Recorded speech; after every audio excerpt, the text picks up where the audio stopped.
In the portion that we have been studying, Sri Aurobindo has been describing how the human evolution passes through specific stages, specific difficulties, and emerging out of animal evolution, it develops its own powers of accelerated evolution which did not exist at the animal stage. And he says, the appearance of human mind and body on the earth marks a crucial step, a decisive change in the course and process of the evolution. Not only the direction of evolution, but even the means used undergo a huge change. Not only the human mind, but even the human body as a support for the mind makes this possible. No more a continuation of the old line, but the power of self-aware aspiration, intention, will, and seeking, which was earlier automatic, now they come into their own and begin to take charge of the direction as well as speed and process of the evolution.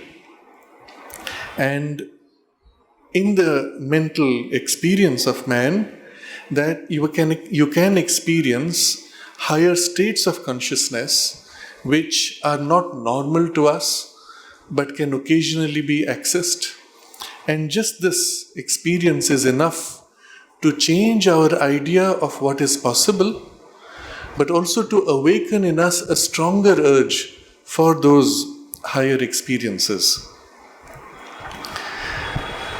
And there has been sufficient development in this aspect that it is clear that nature wants to take this human stage to its higher fulfillment.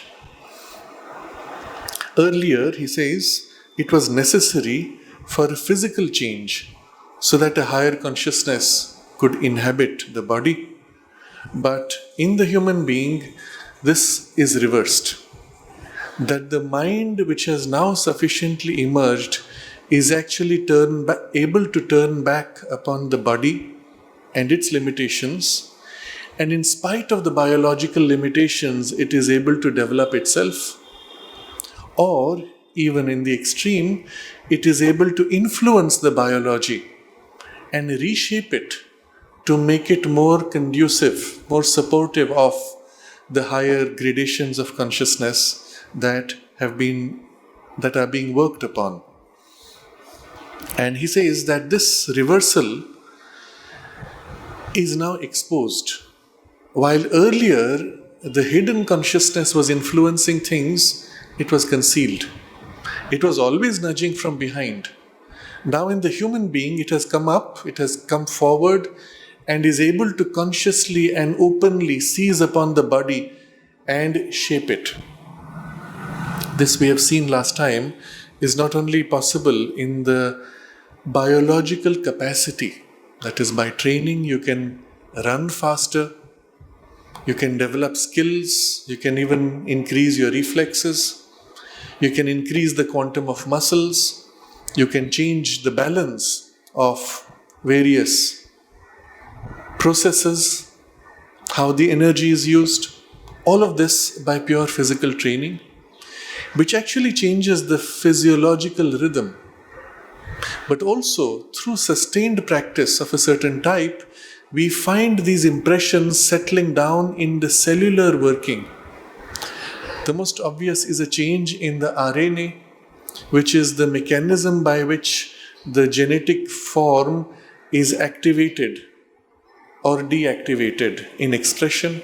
It is the power of the genes to express themselves. This can be changed, and this is documented.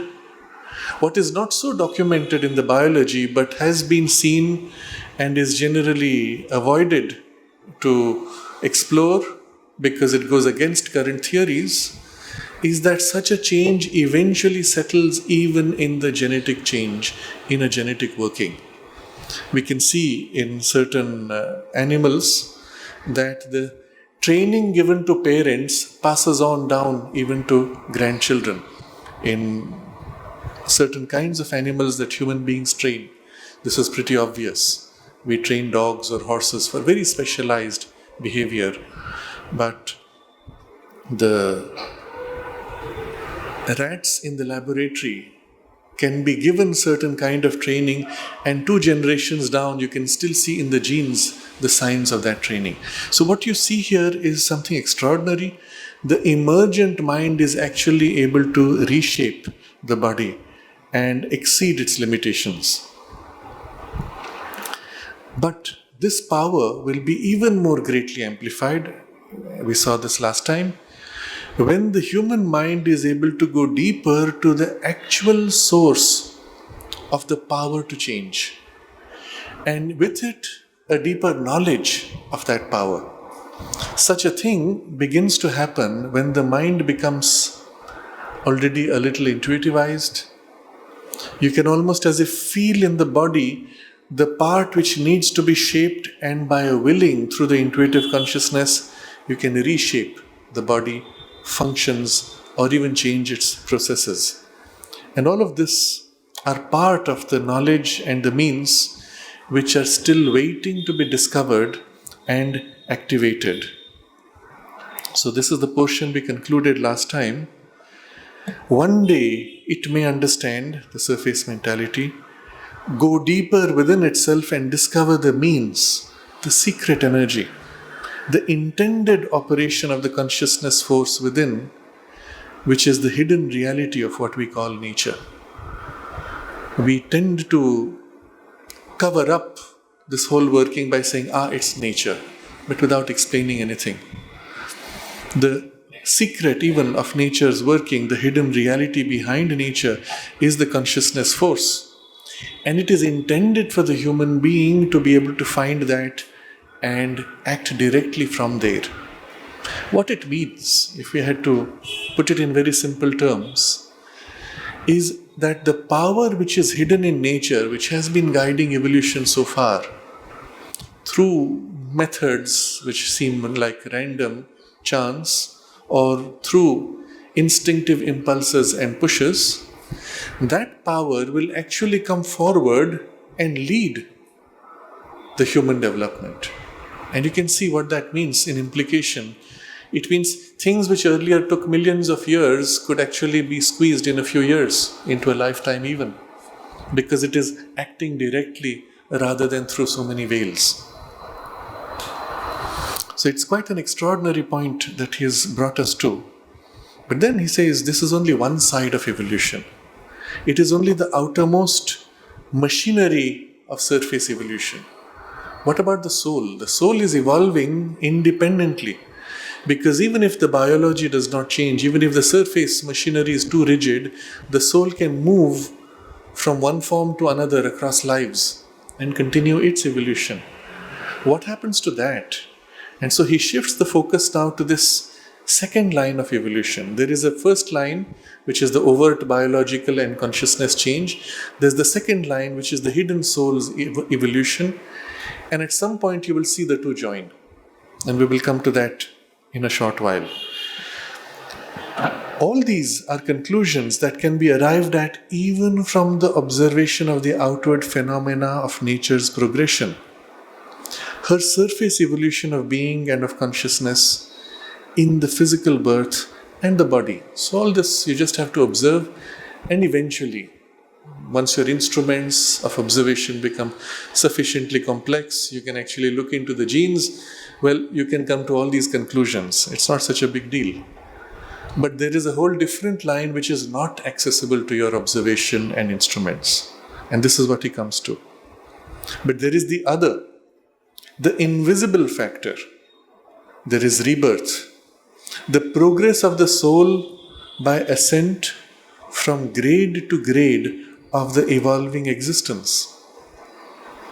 And in the grades to higher and higher types of bodily and mental instrumentation. So the soul has been evolving first from one grade to another. Let's say from plant to animal, animal to human, looking at it in a very broad way. But within that, there are finer types bodily types and mental instrumentation. So considering just the human, if you look at the different kinds of human beings, and Sri Aurobindo again categorizes them broadly into three: the physical man, the vital man, and the mental man. And suggests, of course, beyond that, the spiritual. And if you look at humanity, quite a large part is still in the physical consciousness, primarily driven by physical needs, desires, greeds. The highest objective is to be comfortable, to be secure, and then you are happy. The vital man exceeds this. He wants to expand beyond his immediate security and comfort, dominate, overcome, find challenges to defeat and problems to solve, climb the mountain which is unclimbable, solve humanity's problems. And there is, at a very low level, self-affirmation for the exaggerated ego, or at a higher level, self-affirmation in service to the larger collective ego. And then there is the mental man, which steps back from all this and starts asking fundamental questions. Why am I here? What am I supposed to be doing? Who am I actually? And what's the point of it all? Or either it takes the form of a self-development internally, or it takes the form of an external development. How did this universe come to be? Can I actually get to the real secret behind appearances? Philosophers, scientists, in their higher working, would often take that form. But the same would appear also in an artist or a musician, where the effort is to rise above the immediate vital drive to something which is more true to itself. And in its highest, this mental turn can prepare for a deeper spiritual or psychic exploration. But within these types of human bodies and human minds, the soul evolves. Now, if you think of it in these terms, you have straight away a map. How many souls are at what grade? Because in the mass of humanity, you will see the physical man is much larger in number. The vital man is less. The mental man is even less. And the turn from there to the spiritual is even less. So there is clearly a kind of a slope. Sri Aurobindo refers to this as nature's arrangement. It's as if nature chooses to have more of these, which represent the accumulation of the past and not so much a surge to the future. And he says this is a reason for it, that it is how nature protects the gains of the past. If there were too few who cling to the past and the comfort of what is realized so far, then too many people trying to change things would destabilize, and perhaps you could lose the benefits of the past.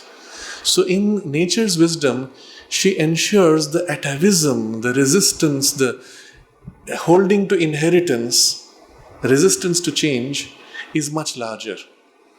And right at the peak, the ones who are attempting to break through are much less, so that they can do all the destabilization they want within their narrow little groups or individuality, but not mess up with the stability of the collective.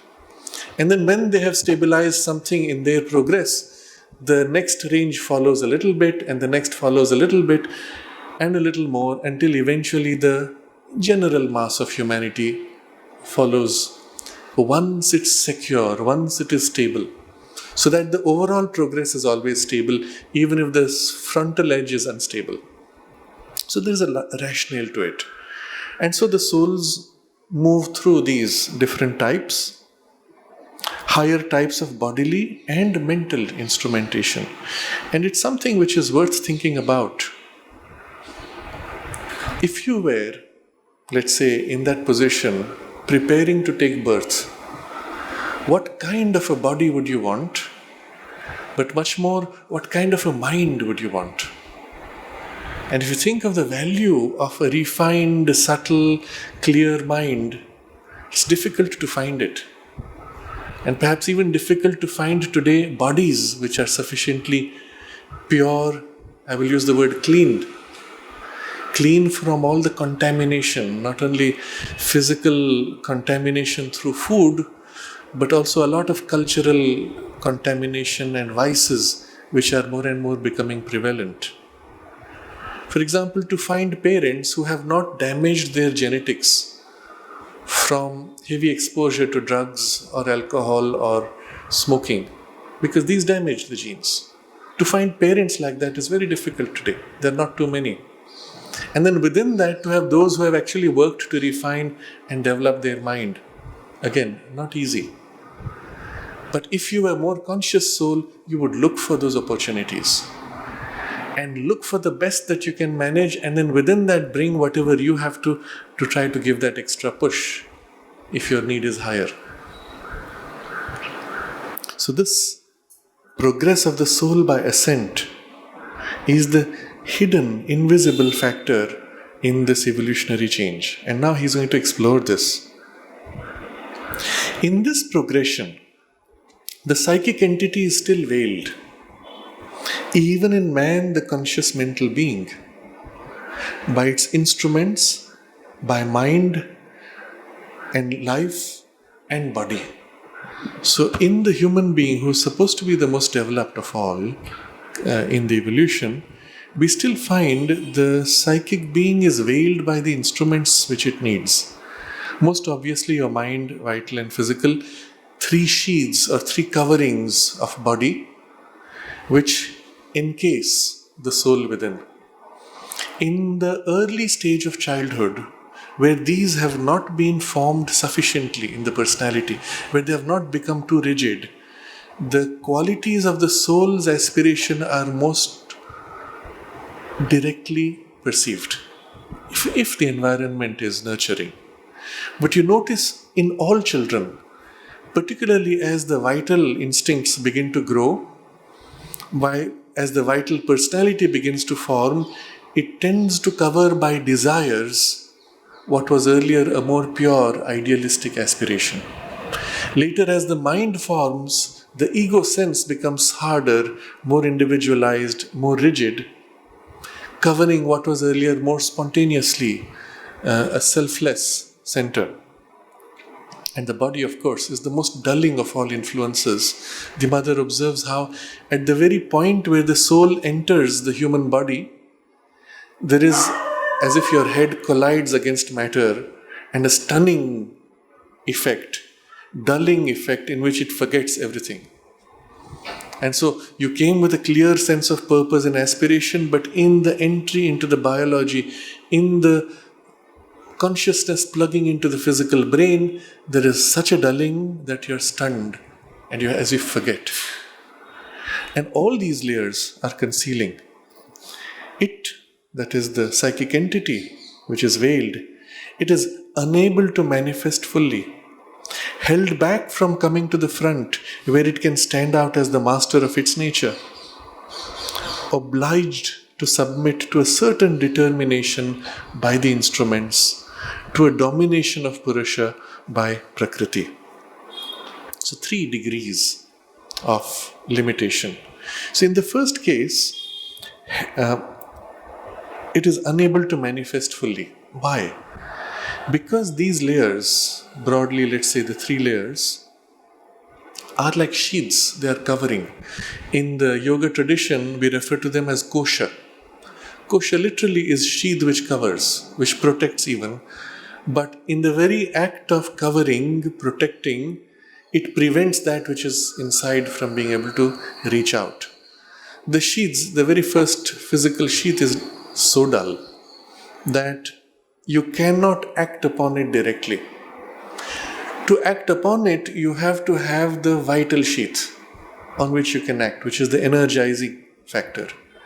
But the vital sheath is too instinctive and impulsive, tied in, embedded in its impulses of habit. And to be able to act on it, you need a sheath of awareness, which is the mental sheath.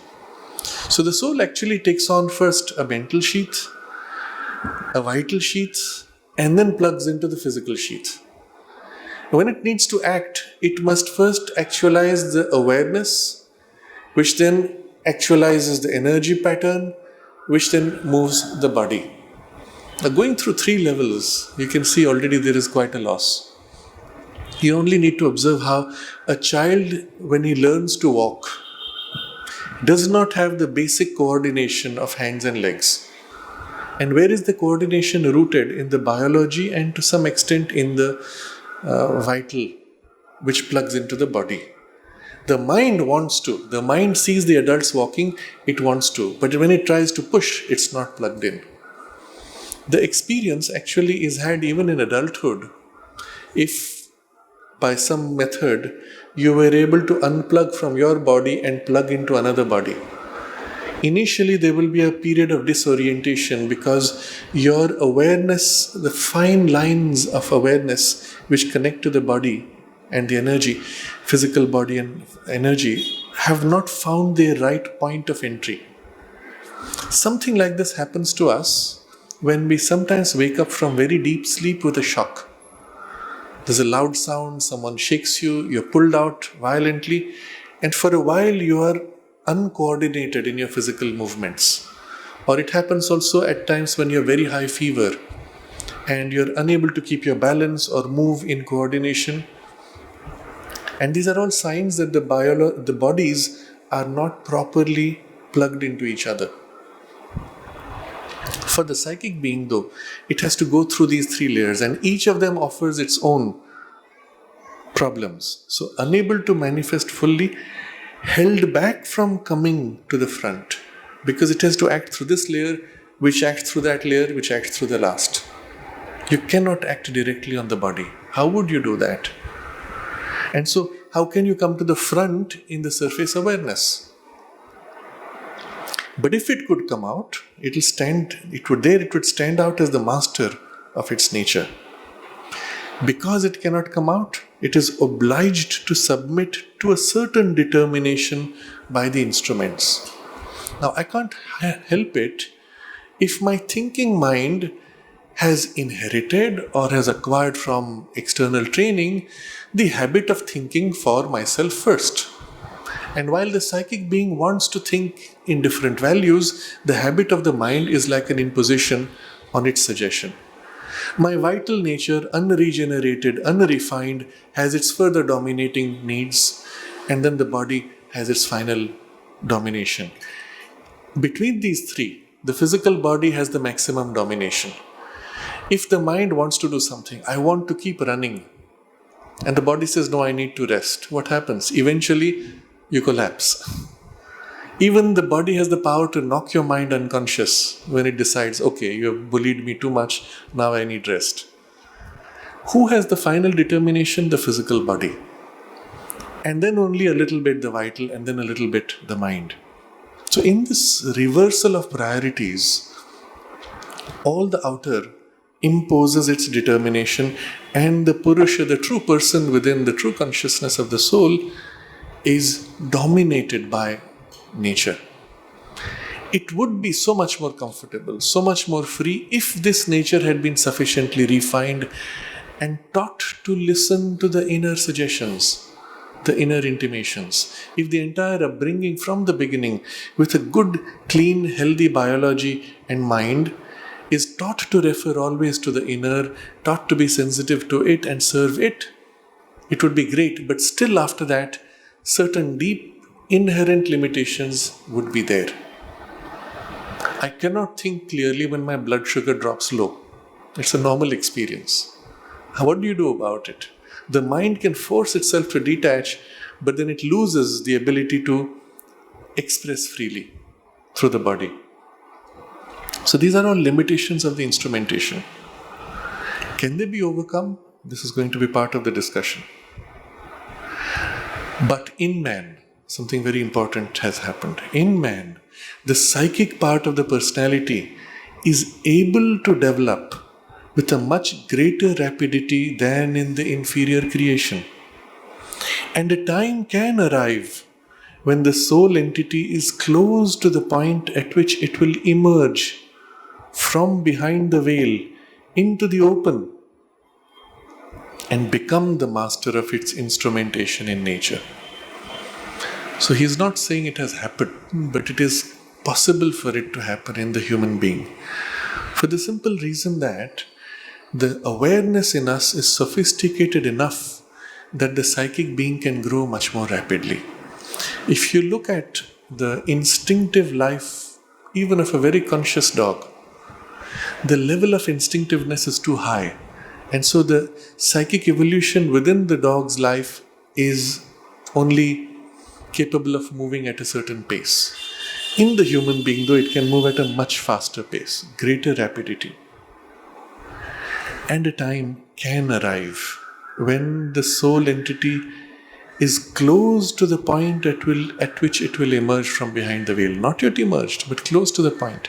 Now already that stage where it is close to the point, it means that all of your mind, all of your vitality, all of your body, even to some extent, is conscious of its presence, is able to feel its intimation, is able to choose to obey. It can of course refuse, but if it feels and it can choose, it's possible.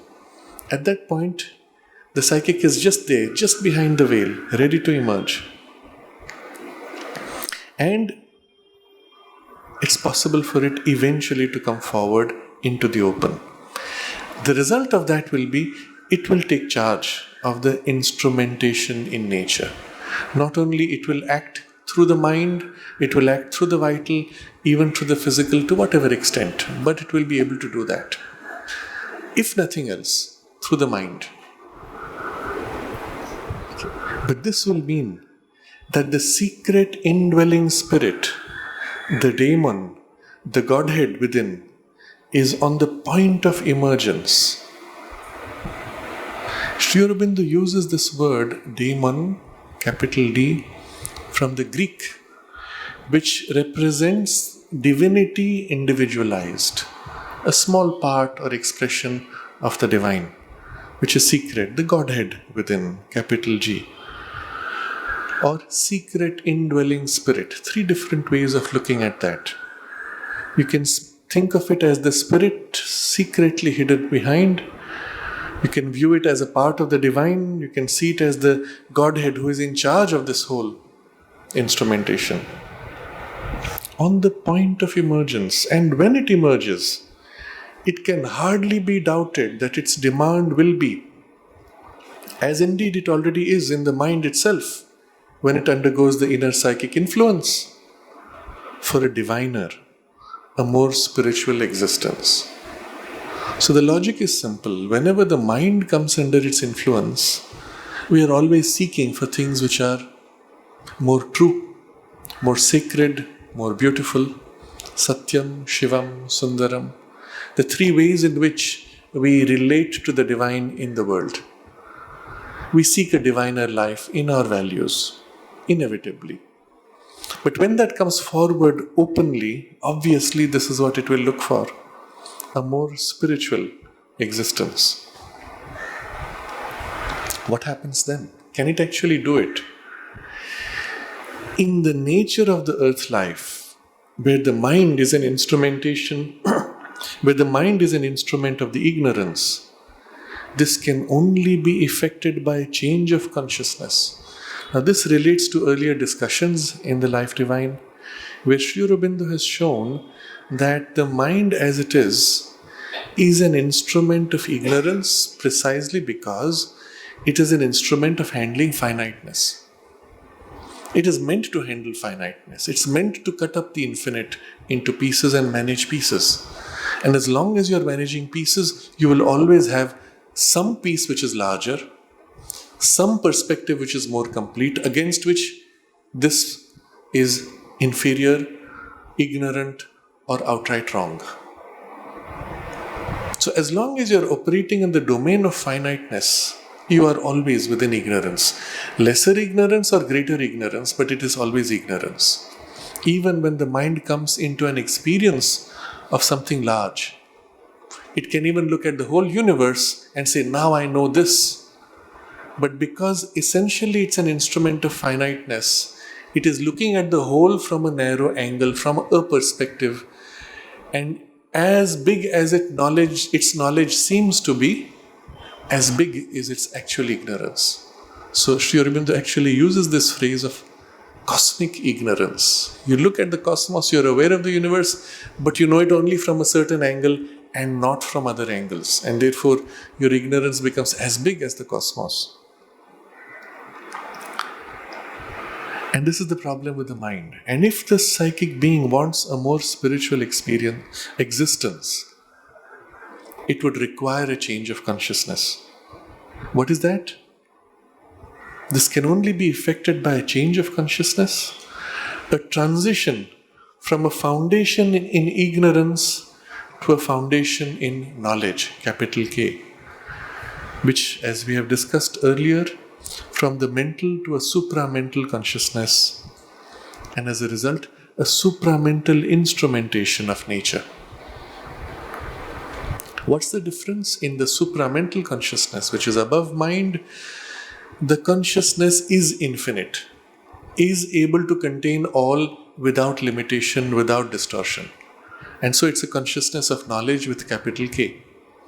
Mind is the very opposite, an instrument of ignorance with a capital I.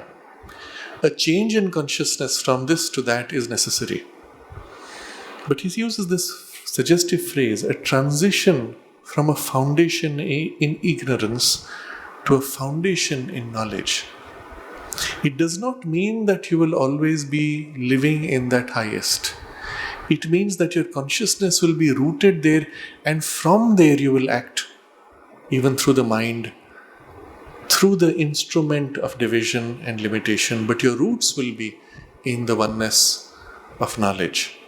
So such a life would allow you to engage with the world, to engage with ideas, to engage with matter, and while operating in a domain of ignorance, because matter is like that, your root would still be in the knowledge and able to act from that deeper insight. And so this shift of consciousness is necessary from a mental to a supramental consciousness, but not just an internal change in your nature itself, therefore, a supramental instrumentation of nature. When our inner consciousness became mental, it had to organize a mind in the personality through which it could act with clarity of thought. When the inner consciousness changes to a supramental poise, it has to organize a supramental instrumentation in nature through which it can act. So this would be the demand of the psychic being when it comes out fully and takes charge as the center of the whole nature of your personality. In one of his letters, Sri Aurobindo explains how you cannot actually enter into a supramental evolution unless this is completed. In fact, three things have to be completed. The psychic being has to come out fully, taking charge of the personality. The veil between the outer and inner layers has to be completely removed. And your individual consciousness must be completely universalized. Unless these three are completed, you cannot even talk about a supramental yoga or evolution. Everything you can say is in preparation towards that, but you have not yet entered the phase of an active sadhana of the supramental consciousness. So this is how he places this secret influence of the soul's evolution across lives, paralleling the surface evolution of personality. Briefly now, he has to take up the question of those who would deny such a possibility. Because he's saying that you can actually enter into a supramental consciousness and live from it in life. And there are those who say that's not possible. The world is a world of ignorance. You can never be free of it. So he answers to that, and you will see brilliant insight and logic. There is no conclusive validity in the reasoning that because this is a world of ignorance, such a transformation can only be achieved by a passage to a heaven beyond, or cannot be achieved at all, and the demand of the psychic entity is itself ignorant and must be replaced by a merger of the soul in the Absolute.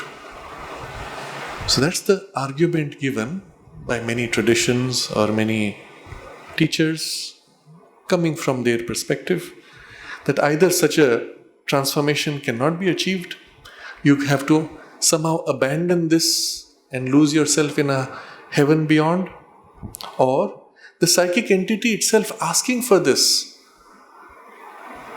spiritual existence is an ignorance, and it's a mistake of the psychic being. And the only thing the psychic being should do is to replace this aspiration by a merger of the soul in the Absolute. So such is the claim of many quite powerful, well-known, well-reasoned philosophical and religious traditions. Then Sri Aurobindo now answers this. What is it that is before us as evidence to counter these statements? This conclusion could only be solely valid if ignorance were the whole meaning, substance, and power of the world manifestation.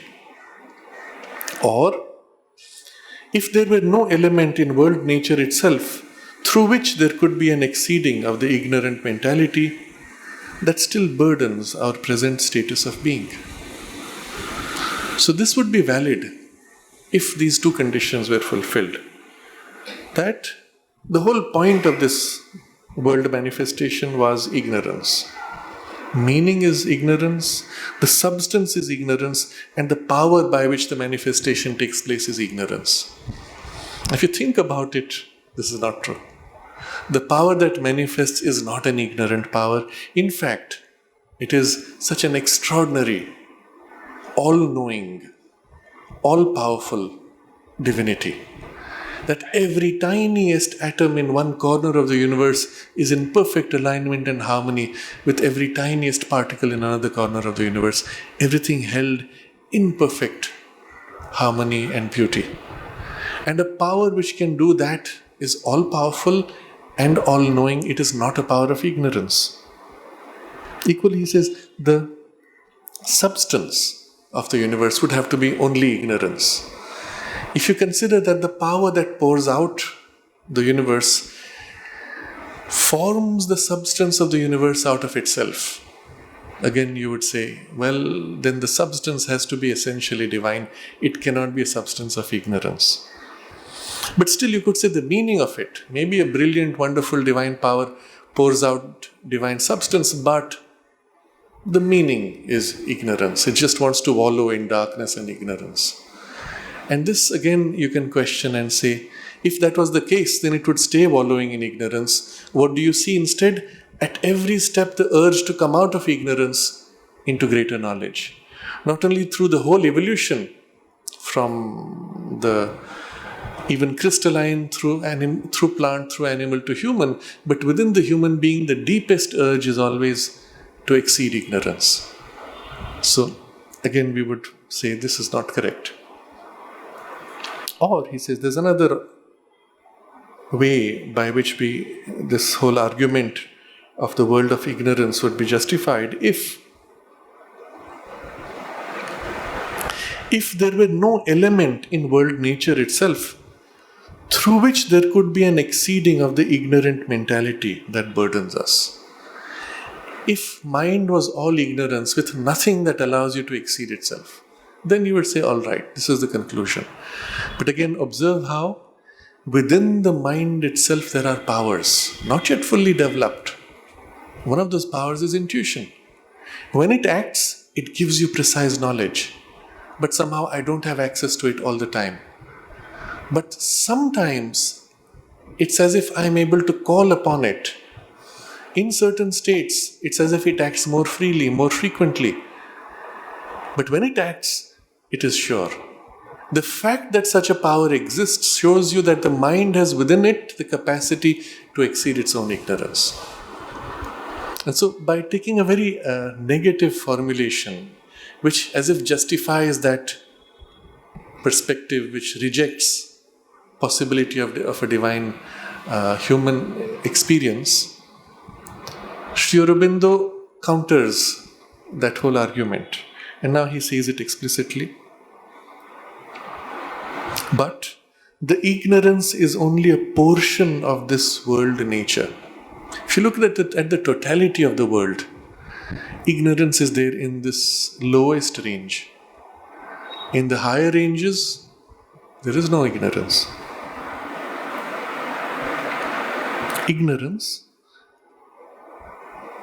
is only a portion of this world nature. It is not the whole of it, not the original power or creator.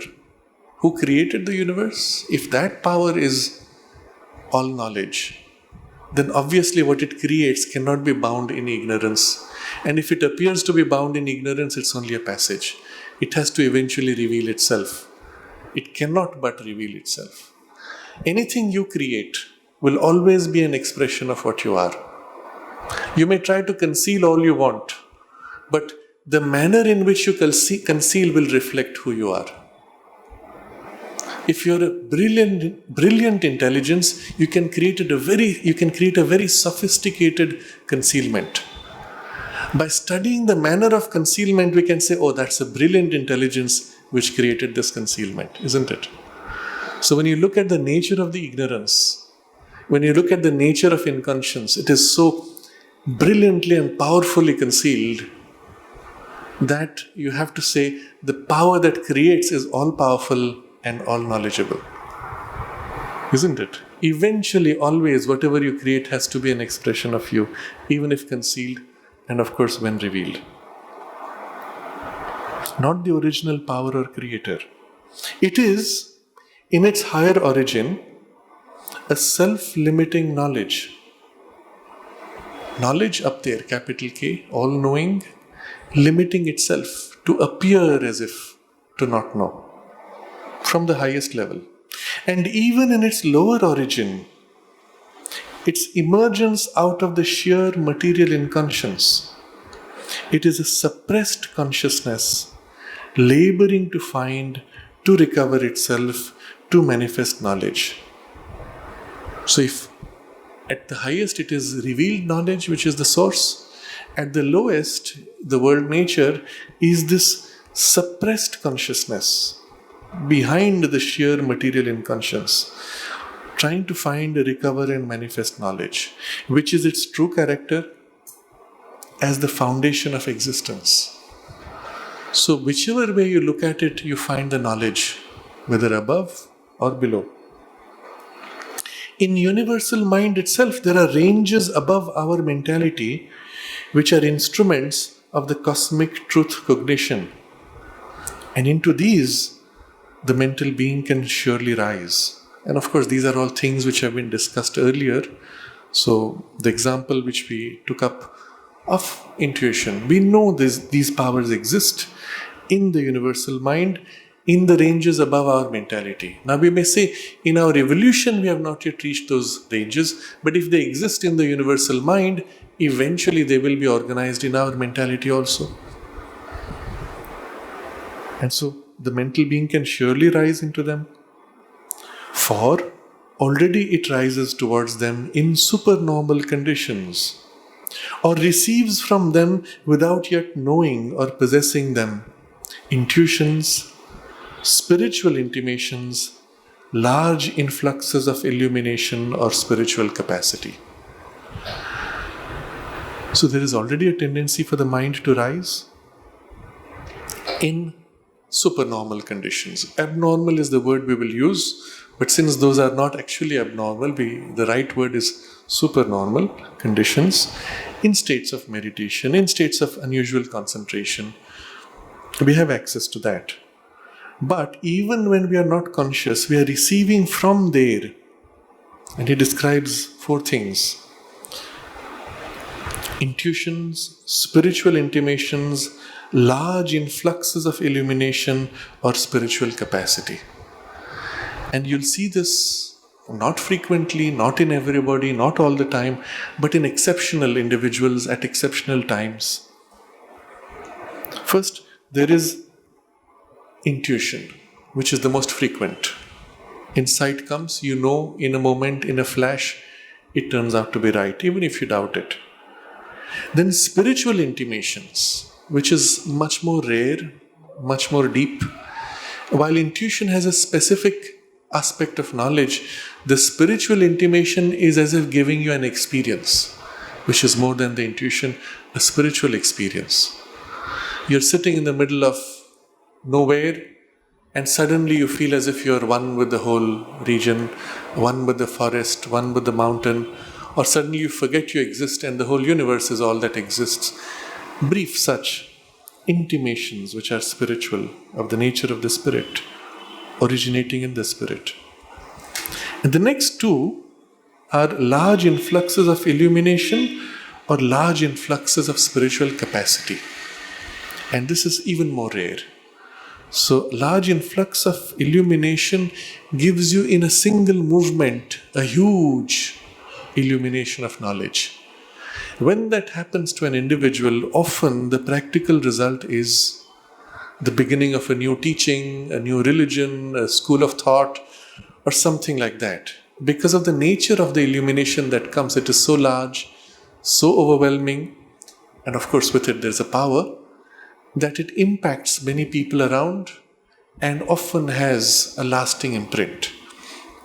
It was one such that the mother had met, I think she met the son of the Baha'i founder, and the mother's experience was that he had received some higher light. And although the light was not complete, it was a large light, and so it led to this formation of things. You will see this happening often inside religions. And often it leads to the branching out of sects or subgroups, denominations within the religions, or outright originating of a whole new school of whether philosophy or knowledge or spiritual practice even. The other is large influx of spiritual capacity. And this can come in part mixed with the illumination, or it can come without illumination. And the most obvious example we have is of Joan of Arc, who receives this extraordinary capacity, which is not human, which is not an exaggerated vital or exaggerated mind, but clearly a spiritual power which acts through her far beyond the vessel of the human being who may not even know much. Many examples exist like this in history, of a power that seizes upon an individual instrument and acts to fulfill some larger purpose. The power itself has a spiritual capacity, but it may not reveal as a spiritual influence, obviously, if it does not have the illumination aspect. And often these are the vibhutis who have been the center point of entire revolutions or changes of history. But these happen. If it happens already occasionally, then obviously it can happen all the time eventually. So all these ranges are conscious of what is beyond them. And the highest of them is directly open to the supermind, aware of the truth consciousness which exceeds it. So the character of all these domains, the moment you rise out of the mind into the higher mind, the first shift in the higher mind is that it is aware of the sense of the self. Even though it is thinking out, it is aware of the self as the backdrop of all its thoughts. So even when you are thinking out how to solve this problem in my life, it is with the backdrop of the self which holds it all together. And it does not lose that perspective in the thought. You rise higher in the, what Sri Aurobindo calls the illumined mind. It is the light of the self that fills and reveals everything. You rise into the intuitive mind. It is the touch of the self which leads, but as a point of action. You rise still higher into the Aurobindo, and it's an aspect or a facet of the self. Each of these is related to that, knows the supermind, conscious of the what is above, and the highest of them is open directly to the supermind. And if this is the case, then our mind, whatever its limitation, whatever its ignorance, if it has access to the next first step, can eventually build up, because that knows the next, which knows the next, which knows the next. It's interesting, as thinking mind, we are just at that fine edge where we do not know the self. You move one step above into what Sri Aurobindo has called higher mind, and already there the sense of the self has begun, and it knows the next, and it knows the next. The chain is inevitable. So all you need is this first small step out of the narrow individual mentality, and the rest will follow. Moreover, in the evolving being itself, those greater powers of consciousness are here, supporting mind truth, underlying its action, which screens them. So all those powers are not out there somewhere. This is the point he makes. They are actually working from behind the scenes right here. Mind, when it begins to act to find the truth of something, cannot find the truth if there was not behind mind something which recognizes the truth for what it is. If everything is relative, then your mind would be happy with one relativity versus another. The very fact that the mind says, nah, but this is not it, there is something more I know. And it knows when it finds it and knows to stop and saying this is it, means there is something in mind or behind mind which knows when something is true and when something is not true. It knows in which direction to look for the truth. And that shows that behind all the operations of the rational thinking mind, there is something which already knows truth. And all the other levels similarly are represented as if behind. But they're covered by this very operation of the mind. So, its action screens them. But they are here. And if they are here behind, then obviously eventually they can act through the screen. This supermind and those truth powers uphold nature by their secret presence. So there is the supermind above, the truth powers behind, but all of the surface play of nature is supported by them. But secret presence, we do not see directly. But if it was not there, none of this would be possible. Even truth of mind is their result. A diminished operation, a representation in partial figures. The fact that our mind is able to come not only to some basic truths, but even some large truths.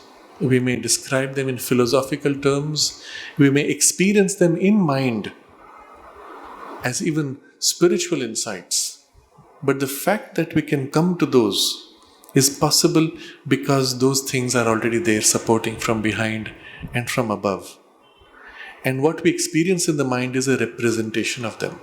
Now, one of the mental experiences, which is actually a spiritual insight, is this sense precisely of feeling one with the whole, feeling one with the forest, feeling one with the universe. Or another form it often takes is as if everything in the universe suddenly feels unreal, somehow as if made of cardboard, or a toy or a stage artificially set up, but unreal. Now you could focus on the unreality of it and say, oh, the universe is unreal, illusory. Or you can say, oh, hang on, this feels unreal because I'm sensing something else which is more real. Otherwise, why would this be unreal? And if you put your attention on that feeling which is of something more real, you discover it almost like a container, supporting, holding, embracing all this which seems unreal, but it is everywhere. And so what may appear to be a very superficial mental spiritual experience actually has behind it supporting a profound spiritual reality. And so he says, even truth of mind, every time we come through the mind to a discovery of some great insight, this is a representation of those deeper truths. It is, therefore, not only natural, but seems inevitable that these higher powers of existence should manifest here in mind, as mind itself has manifested in life and matter. Consider the first time that the mental consciousness was trying to organize itself in the animal, there would have been equally unstable, brief exposures of experience, half-formed, unstable rationality, and so on. In the same way, this much deeper, truer, higher consciousness, which is behind, above, everywhere, is preparing to manifest, and so initially you have these unstable, brief contacts, but it's inevitable. So with this, Sri Aurobindo has countered the argument by those traditions that say it's not possible and you have to get out of life.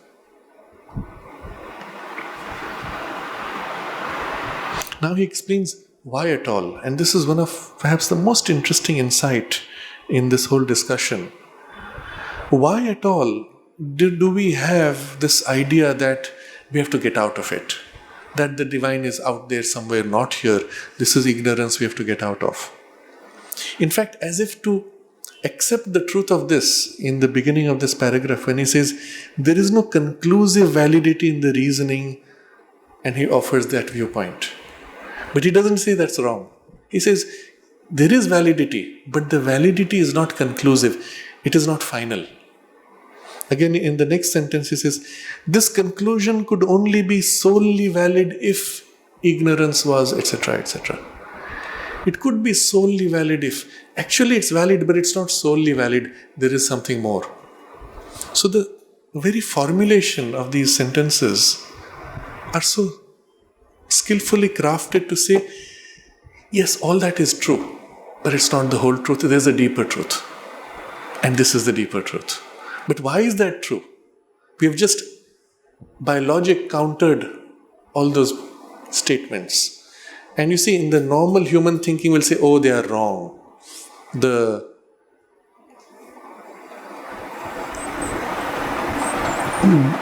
illusoriness of the Shankarite teaching is wrong. Or the withdrawal into the absolute as the focus of the Buddhist solution is wrong. We'll be tempted to make that statement, and that's not what Sri Aurobindo is saying. He's actually saying it's not conclusive in its validity. They are all valid, but there's something more which can be a conclusion to it. Now, why? And in this paragraph, you will see why that perspective was important in evolution, and against it, what is the more complete perspective.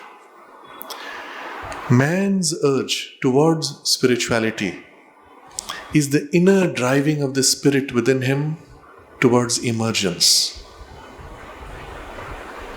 Why do we feel this urge towards spirituality? Because something within us already is spirit, and it wants to now come forward. Its attempt to come forward reflects in our mind, in our actions, this urge towards spirituality. The insistence of the consciousness force of the being towards the next step of its manifestation. This thing which has been guiding evolution all the way from plant through animal to human, this now says, I want now to move beyond human to the spiritual. It's looking for the next step. And so we have an urge on the surface personality. And now he comes to this. It is true that the spiritual urge has been largely otherworldly, or turned at its extreme towards a spiritual negation and self-annihilation of the mental individual. If you look back at history, all the spirituality you see, at least all that survives in some active form, has either of these facets. Either it is largely otherworldly, so you will see in all the Abrahamic traditions, but not all, at least in Christianity and Islam, the whole point of life on earth is somehow to follow the law so that you will be rewarded eventually in eternity in some heaven beyond. The real life is there. This life is only a passage of suffering by which your ticket to that life. So this life has not much value in itself except as a ticket. In the other form that it takes, turned at its extreme towards a spiritual negation and self-annihilation of the mental individual. So in the Buddhist approach, the problem of human suffering is the fact that you are a mental being and an individual. And you're not truly free of suffering until you annihilate this individuality and mentality into the absolute. So at least in its extreme. And then there are the less extreme paths which say, yes, but you may not reach the total annihilation. A basic dissolution allows you to live a life free of suffering, but in an environment which is always of suffering. And so you will be compassionate in your expression in life. But in its extreme, it means dissolve everything to merge into the absolute. And you look back at history, this is what you see. The spiritual urge has been largely like this. Now he explains why. But this is only one side of its tendency, maintained and made dominant by the necessity of passing out of the kingdom of the fundamental inconscience, overcoming the obstacle of the body, casting away the obscure vital, getting rid of the ignorant mentality, the necessity to attain first and foremost by rejection of all these impediments to spiritual being, to a spiritual status. Now this is extraordinary insight. You see, in the first movement, he says there are two sides to the story. There is one side which says we need to get out desperately. And then the other side which says we need to realize here. But first he takes up this side. We need to get out of this. Why? Maintained. The tendency is maintained and dominated by the need to pass out of this fundamental inconscience and its kingdom to overcome this. So let's say you're stuck in mud, quicksand. The more you beat, the more you sink. What's your first desperate attempt? Somehow catch a branch and pull yourself out of it. Once you're sufficiently pulled out, then you'll say, okay, what can I do with it? But your first requirement is to somehow get sufficiently free. And for that sufficient freedom, you need almost an exclusive focus to come to that sufficient freedom. Then only you can assert your freedom on that material to change it and reshape it. So this is what he is pointing to. What's happening in the first stage? The dominant necessity of passing out of the kingdom of fundamental inconscience. You have to get out of this somehow to get to higher poise. And overcoming the obstacle of the body, casting away the obscure vital, getting rid of the ignorant mentality. Now at each step, first the body's strong pull you want to get free from, then the vital pull, then the mind's limitation, and then what? The necessity to attain first and foremost to a spiritual status. And in order to attain to that, by rejection of all these impediments to spiritual being, anything that comes in the way, cut off, block off, remove, destroy, get somehow to some status of spiritual being. But once you've got to that, even partially, you have now the power to look at all these things. And that's when the second facet of the urge becomes more prominent. And he points to this now. The other. First he said there was the one side of the tendency of the spirit. The other, the dynamic side of the spiritual urge has not been absent. It was always there paralleling, but it could not come into full force until you have some base of freedom from which it can have full force. But it was always there, and he points this out. Has not been absent. And what are these? The aspiration to a spiritual mastery and mutation of nature. If you look back at history, you will find in all the religions, even the religions which sought escape, there is always this idea that somehow you can master nature, somehow you can make nature more spiritual, to a spiritual perfection of the being, a divinization of the mind, the heart, and the very body. That idea is there. You look in the Buddhist tradition, it takes the form of the rainbow body. Or even in the Islamic tradition or in Christianity, there is this idea of an Imam Mahdi or a second coming who will somehow come and establish the kingdom of God on earth. And all this passage now where we are somehow unable, we don't have enough power to really make this divine life, he will bring that power. So he refers to that vocabulary also. There has even been the dream or a psychic prevision of a fulfillment exceeding the individual transformation, a new earth and heaven, a city of God, a divine descent upon earth, a reign of the spiritually perfect, a kingdom of God not only within us but outside in a collective human life. Now, whether explicitly stated as this or not, because at that stage it was premature for humanity, the vocabulary was always there, the idea was always there. And you will see in every spiritual movement in history, there were attempts to form the spiritual collective in which this possibility could be realized. In the Buddhism, it takes the form of the Sangha, where all are dedicated equally to the realization and together form a spiritual society. Or in the Christian tradition, the kingdom of God on earth, or the city of God, which is the Jerusalem, not the current Jerusalem, the new Jerusalem, which will be the city of God, which is the promised land, but on earth, not in heaven.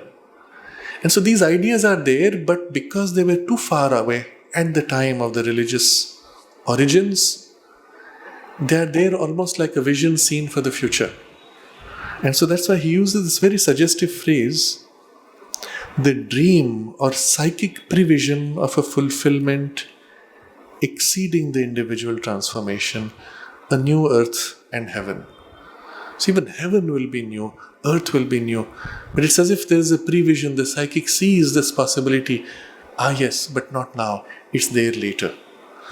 So you'll see the most important passages used in the biblical tradition or even in Islam have not so much to do with the past, but with this promise of the change.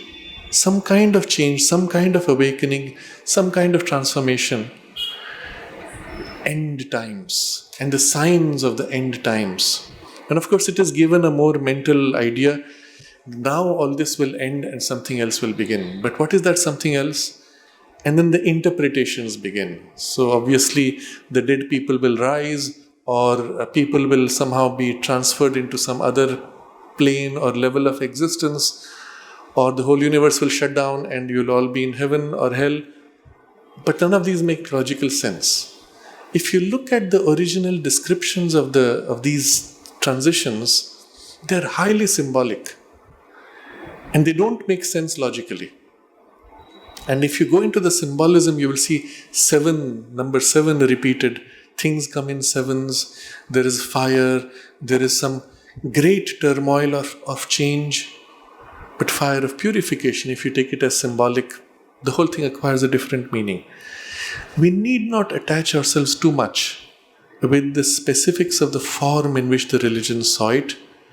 Because remember, they were seen at a time when the future was too far beyond conception, even in the experience. So, necessarily they're seen in symbols which are difficult to understand.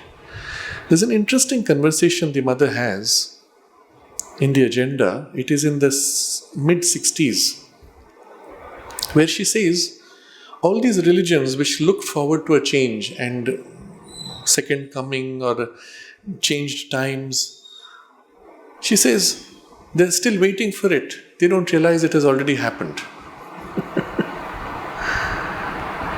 The turmoil, the change, let's say, destruction of the old world and the emergence of the new, the transition has already happened. But because we're still seeing externally too much, the form which is breaking down, it looks like it's the end of the time of the past. But we're not seeing enough of the emergence of the future, but that has already started, the transition has already been made.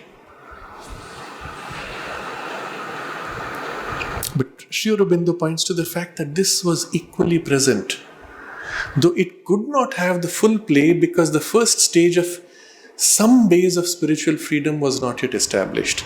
Once you come to that, then the second aspect can now take charge and say, now with this greater freedom we can establish the new city of God or the kingdom of God and so on. In a collective life, not just within us, but an external collective expression.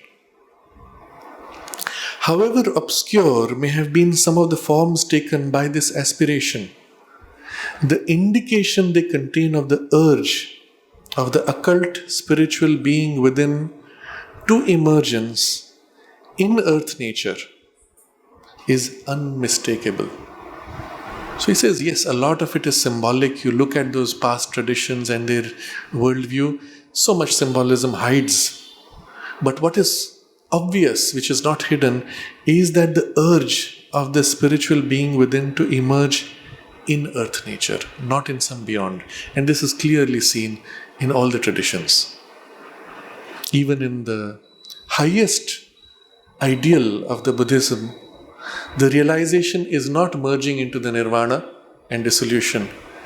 The example is of Amitabha Buddha, who on the brink of nirvana turns back upon all of creation and embraces with his compassion and refuses to dissolve, merge into nirvana unless every single being is first freed. So what's the goal? The goal is not your merging. The goal is for every single being to be free as the highest goal. And so the collective freedom, the collective awakening, the collective spiritualization is always there in some form. And we come to the last paragraph of this chapter. If a spiritual unfolding on earth is the hidden truth of our birth into matter, if it is fundamentally an evolution of consciousness that has been taking place in nature, then man as he is cannot be the last term of that evolution. See, logically we have come to this point that the whole goal of the spiritual being within is to emerge in earth nature, not in some beyond.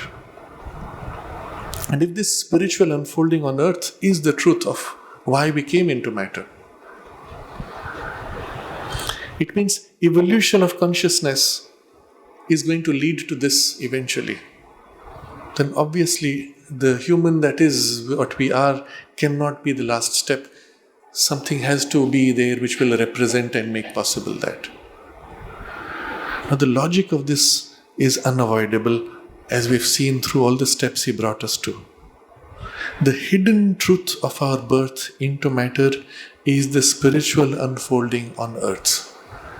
Think of it. If the goal was to realize some liberation beyond, we would never have got into matter.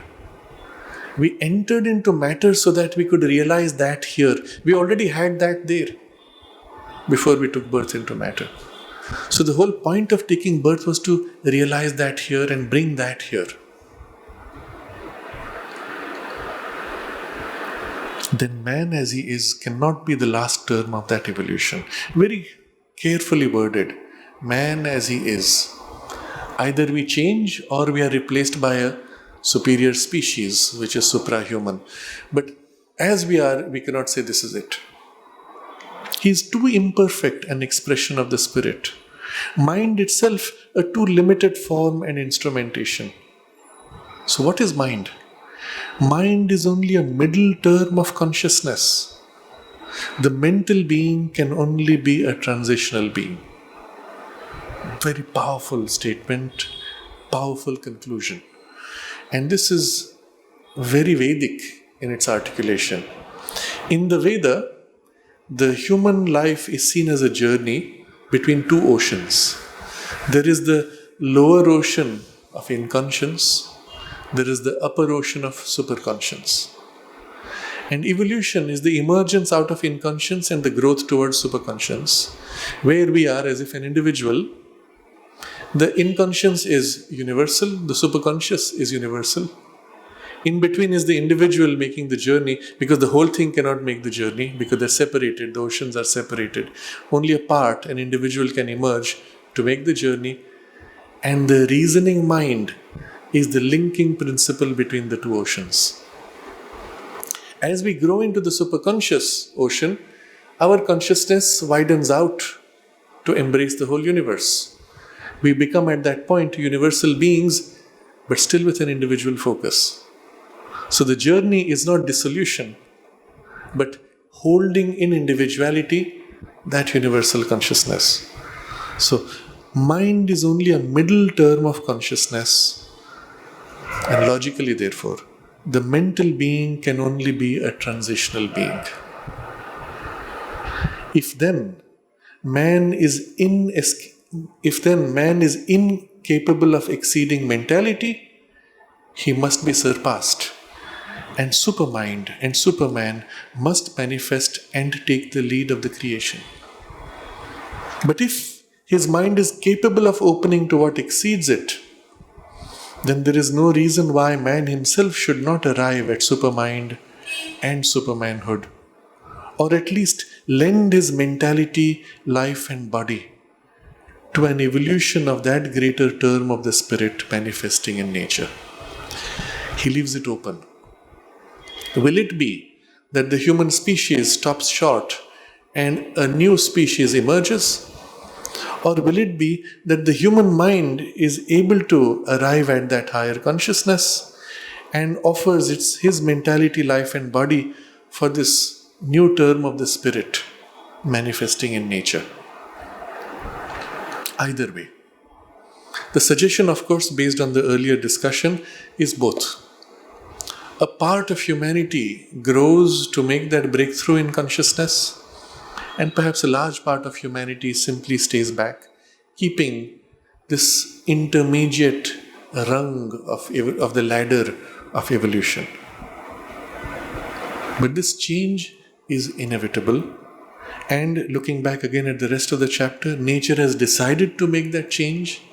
The urge that we feel in the whole collective of humanity pushing for that is the sign.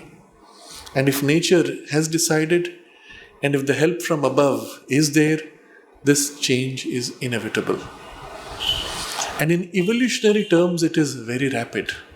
It can happen within a few centuries, not a million years. And perhaps it can even happen within a lifetime. But how much depends then on our participation? Because we have within us the capacity to make that change, at least in a few who are called to that. You're called because the capacity exists of the spirit within, as well as the help from above and from nature all around.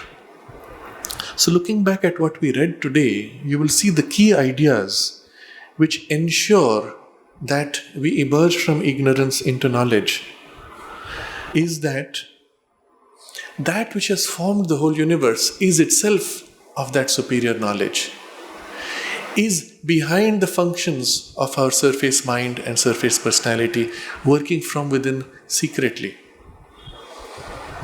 And the higher rungs of mind already have access to those realms of consciousness. Now, if you take these in totality, it immediately puts before us a practical form of this evolutionary development. First, recognize that which is leading the evolution is the divine wisdom, and put yourself directly in its hands rather than in the hands of the current, slow, natural process. You see, in a lot of New Age literature, they speak of open to the universe, give yourself to the universe, let the universe work through you. That's the slow way. That's what you've been doing for a long time. You can give yourself to it, all right, it'll just become a little smoother, but universe is not in a hurry. You are in a hurry. And so you have to put yourself in a power that transcends. And Sri Aurobindo repeatedly points to this. Not the universal which can help you, it is the transcending power which can help you. Rather, the universal will bind you in its universality and its current status quo. So put yourself first and foremost directly in the care of that divine consciousness, the divine mother, the divine Shakti, which is the origin of the knowledge and power which forms the whole universe. But directly and exclusively, not some part of you plugged into this universal and the old in conscience. There has to be the full gathering of all your awareness and a full turning and an exclusive self-giving to her. First requirement. Second, recognize that all the functions of your current powers have behind them that secret source. To the extent possible, become conscious of it and align yourself to the core of that which is the psychic being within, the source of your aspiration, the one who has the spirituality and wants to come out and take charge of nature and divinize it. You may not have in you the full interest and commitment. Yes, I have a commitment, but I also have these other pulls and pushes. I want to wallow a bit in self-pity. I want to enjoy my little sensory pleasures. I want to take it easy and relax. I get tired, too much effort. It's not good for me. And so there are many parts around this little aspiration of your, highest or deepest part of mind. You can't do it on your own. But if you align yourself and put all these parts of you in alignment to the source, which is the source of your aspiration, not its reflection in your mind and heart, but put yourself directly in relation to the source, whatever it touches, it will awaken in it the aspiration. Just as it awakened in your mind the aspiration, it awakened in your heart the devotion. It will awaken in your body and all your functions of your personality and nature, that same turning of aspiration. And you will find that instead of so many pieces pulling and pushing in different directions, everything within your nature will begin to align towards that one goal, around that one center of the source of your aspiration. Second practice. And third practice, remember in your mind already there are parts which are open to these higher ranges of consciousness. From there the intimations are coming. The intuitions as well as the... What are the four things we saw? Intuitions, spiritual intimations, large influxes of illumination or spiritual capacity. They come from parts, your own parts, which are above your mind. And so the third practice is to open yourself, your mind, much more to them than rely on your mind's functioning. I have a problem. Of course, I can sit down and work and break my head over it, and it's good for training your mind. Please do that also. But after having done that, stop. Make your mind silent and open it to the source of intuition and knowledge above, which is part of your own higher ranges of mind, to which you are not yet consciously open. But it is conscious of you. So when you call, it knows your call. It knows what you need. You may say, I want a solution to this problem, but it may see that this problem is a superficial form. There's a much deeper problem you don't see. And it may give you knowledge far bigger than what you're asking for, an insight which is more penetrating. It knows better than you, not only what you need, but also the solution. Not only as a knowledge, but also as this power, a spiritual capacity, not just illumination. And so consciously turn to it and ask for the insight, ask for the knowledge, and even ask for the higher state of consciousness. You can ask for the intuitive mind, for the intuitive consciousness to fill your mind, for the intuitive light to fill your mind, for the intuitive power to lead your mind's working. You can ask for it and it responds, or shall we say, she responds, because it is conscious power. But then you have to create the receptive conditions for receiving what comes. Otherwise, the moment something starts coming, the mind starts rushing around, it can catch only so much and loses the rest. So the receptive condition is becoming completely quiet, even silent in the mind, turning upward to receive, and then whatever settles to hold and contain and allow it to soak in, to saturate, to shape from within the whole substance of your mind and of your consciousness, and eventually your emotions and even your senses and your body.